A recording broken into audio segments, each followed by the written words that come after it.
मौसम विभाग के अलर्ट के बीच मुंबई समेत महाराष्ट्र के कई इलाकों में बारिश की आफत शुरू हो चुकी है। ये तस्वीर मुंबई के हिंद माता इलाके की है, जहां रात भर की बारिश ने सड़कों को तालाब में बदल दिया। चारों ओर पानी ही पानी है। यही हालात परले में भी नजर आए। बारिश शुरू हुई तो रफ्तार थमने लगी। गाड़ियां जहां तहां खड़ी कर दी गईं। तेज बारिश के बीच भाईखाला रोड पर इस आदमी की मुसीबत बढ़ गई। बीच सड़क पर गाड़ी बंद हो गई तो बारिश के बीच धक्का देना मजबूरी हो गई। महाराष्ट्र के कई इलाकों में बारिश की आशंका के बीच पुणे में आसमानी आफत कहर बनकर टूट रही है। ये तस्वीर पुणे में दगडू सेठ गणपति मंदिर के सामने की है, जहां बारिश के बाद हालात बिगड़ने शुरू हो चुके हैं। करीब 12 घंटों की बारिश के बाद पुणे के इंदापुर, नीमगांव, केतकी, बिगवन में हालात बेकाबू हो रहे हैं। इंदापुर में महज 12 घंटों में ही 178 मिलीमीटर बारिश रिकॉर्ड की गई है। मौसम विभाग ने मुंबई, पालघर, ठाणे के लिए येलो अलर्ट और रत्नागिरी और सिंधुदुर्ग में रेड अलर्ट घोषित किया है।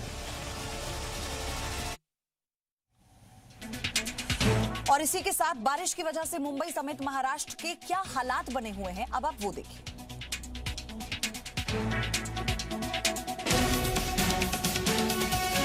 हाथरस मामले में सीबीआई की टीम ने बुधवार को एक बार फिर पीड़ित परिवार से पूछताछ की।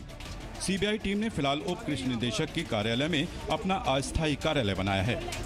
टीम ने परिवार के दोनों भाइयों और पिता को अस्थायी कार्यालय पर बुलाकर 6 घंटे तक पूछताछ की। मृतका के छोटे भाई ने बताया कि सीबीआई की टीम ने परिवार के हर सदस्य को अलग अलग बुलाकर मामले से जुड़े सवाल किए। नहीं, पूछताछ जो भी घटना थी शुरू से लास्ट तक उन्होंने पूछी, जानकारी पूरी ली और पूछा गया कि आप लोग कहाँ थे, कैसे पता चला, आप कब आए, ऐसे मतलब पूरी जानकारी उन्होंने ली। वही जानकारी उन्होंने शुरू से लास्ट तक वो पूछी है।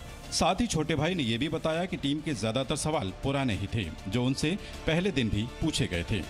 हाथरस मामले में यूपी सरकार ने सुप्रीम कोर्ट में हलफनामा दायर कर ये मांग की है कि सुप्रीम कोर्ट हाथरस जांच की निगरानी करे। साथ ही इस जांच की एक समय सीमा तय हो और सीबीआई हर 15 दिन में रिपोर्ट जारी करे।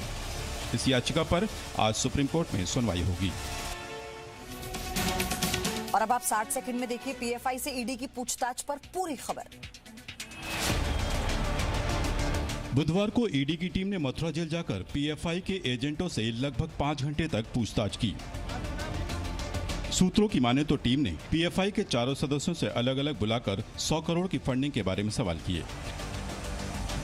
इस दौरान टीम को इस मामले से जुड़ी कई अहम जानकारियां भी मिली हैं। ईडी की टीम ने सोमवार को ही इन लोगों से पूछताछ करने की इजाजत मांग ली थी, जो उन्हें मंगलवार को मिल गई थी। पकड़े गए पीएफआई एजेंटों पर यह आरोप है कि वो हाथरस में जाति हिंसा भड़काने के इरादे से वहां जा रहे थे। पुलिस के मुताबिक गिरफ्तारी के समय पुलिस को संदिग्धों के पास से कुछ आपत्तिजनक चीजें भी बरामद हुई थी। हालांकि पूछताछ के बाद बाहर आए ईडी के अधिकारियों ने मीडिया के सवालों पर कुछ भी कहने से साफ इनकार कर दिया है।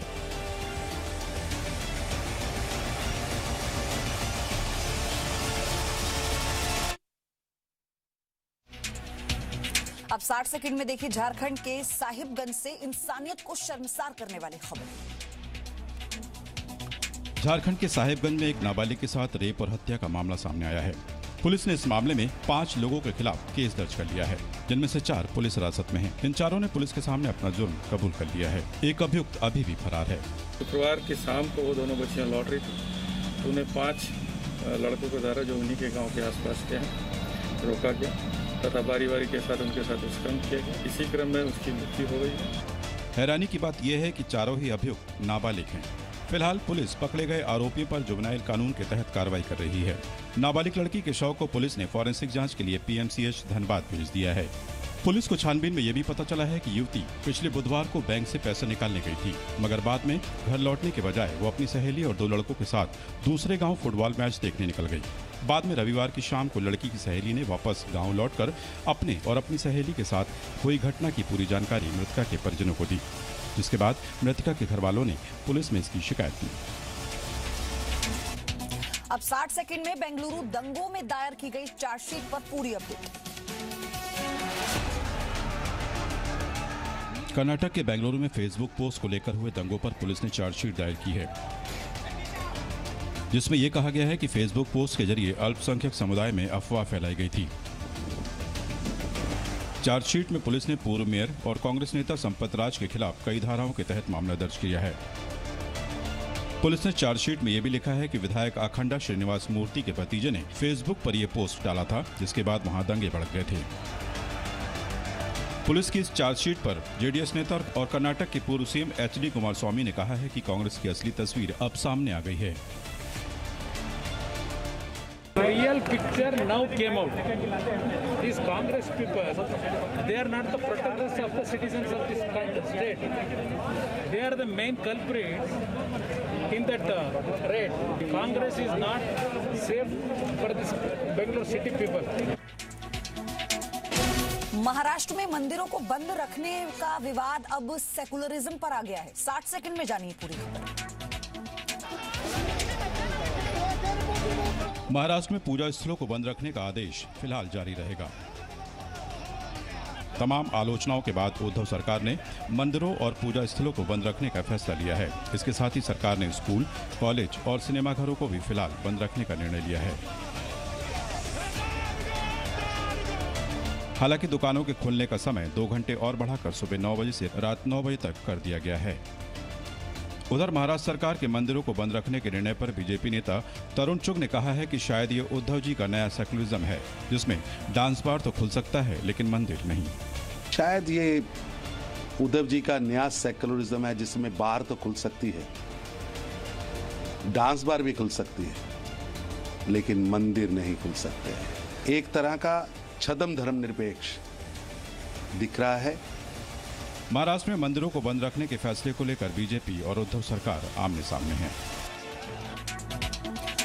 महाराष्ट्र में पूर्व सीएम फडणवीस के जलायुक्त शिवार प्रोजेक्ट की छानबीन के लिए एसआईटी को आदेश जारी कर दिए गए हैं। 1 मिनट में पूरी खबर देखिए।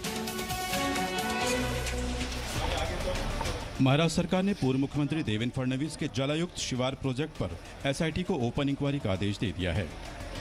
ये योजना पूर्व सीएम फडणवीस ने पानी की समस्या को दूर करने के लिए शुरू की थी।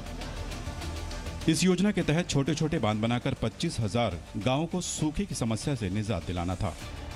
सितंबर में हुए मानसून सत्र के दौरान सीएजी यानी कैग की रिपोर्ट में इस प्रोजेक्ट पर 9,633 करोड़ रुपए खर्च करने की बात कही गई थी, मगर पानी की समस्या दूर करने और भूजल स्तर बढ़ाने में कोई खास कामयाबी नहीं मिली थी।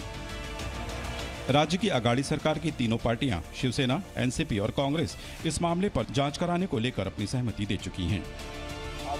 गौरतलब है कि कांग्रेस एनसीपी सरकार में एनसीपी नेता और डिप्टी सीएम अजीत पवार को सिंचाई घोटाले के आरोप में इस्तीफा देना पड़ा था। अब ये आरोप फडणवीस सरकार पर लग रहे हैं। हालांकि अगाड़ी सरकार इसके पीछे किसी भी तरह की राजनीतिक मंशा से इनकार कर रही है।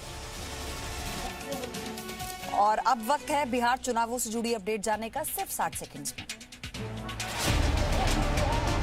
बुधवार को सीएम नीतीश कुमार ने मोकामा में चुनावी भाषण में ये वादा किया कि अगर उनकी सरकार आती है तो वो हर लड़की को 12वीं के बाद 25,000 रुपए और ग्रेजुएशन के बाद 50,000 रुपए देंगे। 12वीं क्लास इंटर पास करने के बाद लड़कियों को देंगे 25,000 और ग्रेजुएट हो जाएगी उसको देंगे 50,000। उधर केंद्रीय गृह राज्य मंत्री नित्यानंद राय ने हाजीपुर की रैली में नेता प्रतिपक्ष तेजस्वी यादव से सवाल किया कि बिहार में 10 लाख नौकरियां लाने का वादा उन्होंने पहले क्यों नहीं किया। पहले क्यों नहीं दिए थे? वो नौकरी देने के उपाय होने चाहिए। जो बोल रहे हैं जो भी नौकरी दी जाएगी वह नीतीश कुमार जी के नेतृत्व में एनडीए की सरकार देगी। बिहार चुनावों पर बुधवार को दिल्ली में कांग्रेस ने एक अहम बैठक बुलाई थी। बैठक खत्म होने के बाद टिकट न मिलने से नाराज एक महिला कार्यकर्ता ने गाड़ियों के काफिले के सामने आकर खूब हंगामा किया।